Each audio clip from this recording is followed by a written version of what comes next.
Hello everyone, good afternoon সবাইকে। আজকে আমরা যাচ্ছি রায়গঞ্জে আমার একমাত্র দেওরের এঙ্গেজমেন্ট পার্টিতে। এখন বাজে বিকেল 3:30 আর আমরা রেডি হয়ে বেরিয়ে পড়েছি, কারণ সন্ধ্যের মধ্যে ঢুকে পড়তে হবে রায়গঞ্জে। পুরো বাস ভর্তি লোকজন আমরা চলে এসেছি এঙ্গেজমেন্ট পার্টিতে।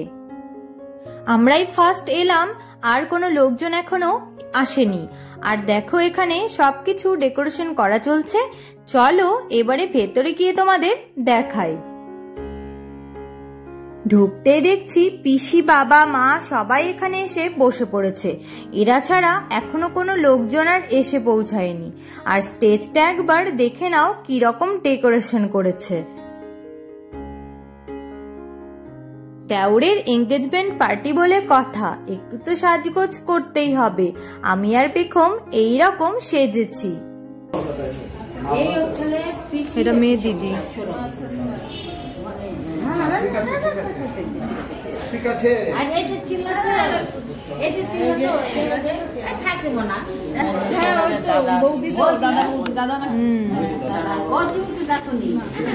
দাদাকে দেখিনি, আমাকে দেখছি। মেয়ের বাড়িতে ফার্স্ট এসেছে পিসি পিসামশাইরা, যার জন্য তাদের পরিচয় পর্ব চলছে।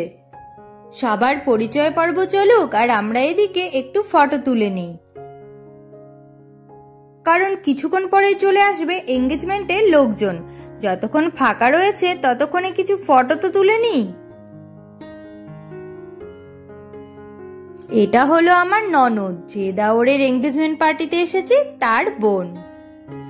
আর এদিকে 3 বোন একসাথে অনেকদিন পর হওয়াতে গল্পে একদম জুড়ে দিয়েছে।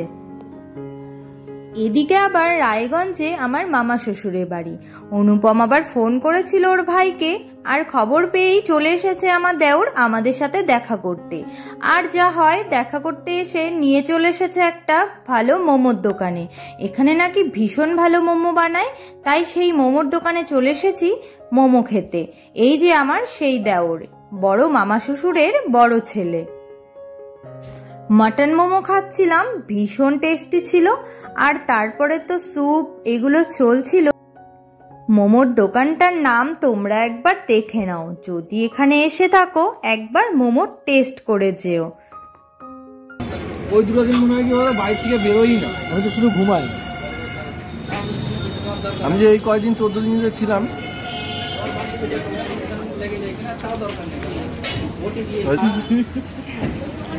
এই 14 দিন যে ছিলাম শুধু মোমের জন্য আমি বাড়ি থেকে বেরোই, না হলে তো আমাকে সারাদিন। তারপরে রায়গঞ্জে আরো একজনের সাথে দেখা হয়ে গেল, নিহার দা। এই হলো আমার শ্বশুর মশাইয়ের ব্যাংকের কলিগ। তো দেখা মাত্রই তার ফ্ল্যাটে আমাদের জোর করে টেনে নিয়ে চলে এসেছে। তো এসেই প্রথমে আমার যার সাথে আলাপ। আমি তো বড্ড বাচ্চা ভালোবাসি, যার কারণে এসেই আগে বাচ্চাটিকেই কোলে নিয়ে নিয়েছিলাম। এটি হলো নিহারদার মেয়ে, ভীষণ সুইট। এই যে দেখো আরেকজনও এবারে চলে এসেছে।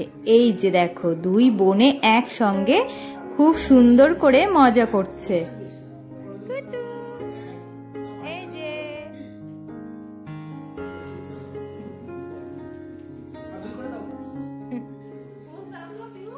অনেকক্ষণ টাইম কাটানোর পরে এখন আমাদের এঙ্গেজমেন্ট পার্টি শুরু হয়ে যাবে। ফোনও চলে এসেছে আর আমরা এসে হাজিরও হয়ে গিয়েছি। ফটো তোলা শুরু হয়েছে, আর আমার দেওরের সব বন্ধুদের নিয়ে ফটো তুললো। তারপরে আমার মা, বাবা, মেয়ে সবাই এসে ফটো তুললো। তারপরে আমাদেরও পালা এসেছে, আমরাও ফটো তুলতে চলে এসেছি। এবারে আমার দেওরের ফুল ফ্যামিলি, কাকি শাশুড়ি, কাকা শ্বশুর আর ননদ, দেওর, দেওরের হবু বউ।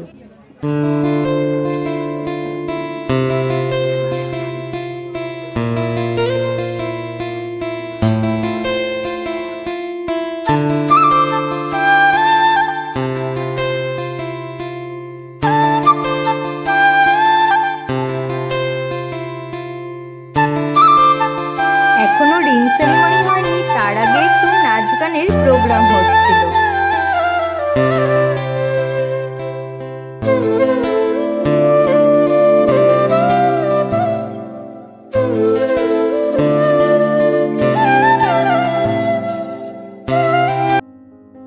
রিং সেরিমনির সময় হয়ে গেছে, যার কারণে রিং সেরিমনির ট্রেটাও সাজিয়ে ফেলা হয়েছে আর তার পাশে সুন্দর একটা কেকও বসিয়ে দেওয়া হয়েছে।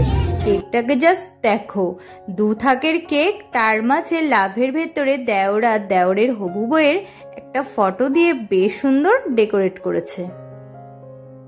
সবাই আমরা ওয়েট করছিলাম রিং সেরিমনির জন্য।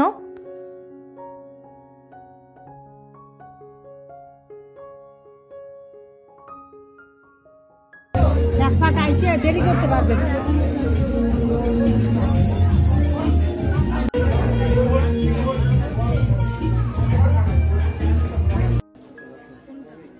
রিং সেরিমনির জন্য সবকিছু পুরোপুরি রেডি আর রিং দুটো এনে ট্রের মধ্যে বসিয়ে দেওয়া হয়েছে।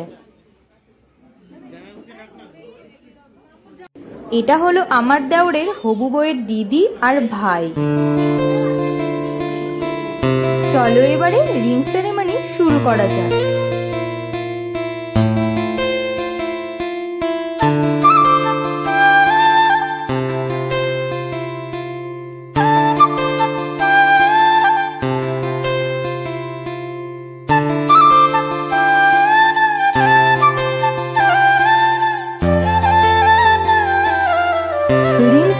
পর্ব শেষ করার পরে আমরা সোজা চলে এসেছি খাওয়ার টেবিলে।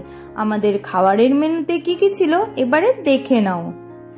টেবিলে বসেছিলাম আমি, অনুপম, পেখম আর ছিল ছোট পিসি।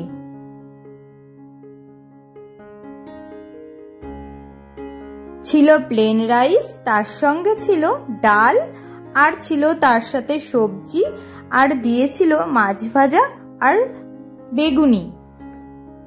তারপরে দিয়েছিল ফ্রাইড রাইস, তার সাথে ছিল মাটন কষা আর যা থাকে দই, মিষ্টি, চাটনি, এসব আর না বললেই চলে। আর দেখো, খাওয়া দাওয়ার পরে আমরা চলে এসেছি মেয়ের রুমে দেখা করতে সবার সাথে। এবারে আমরা বেরিয়ে পড়ব।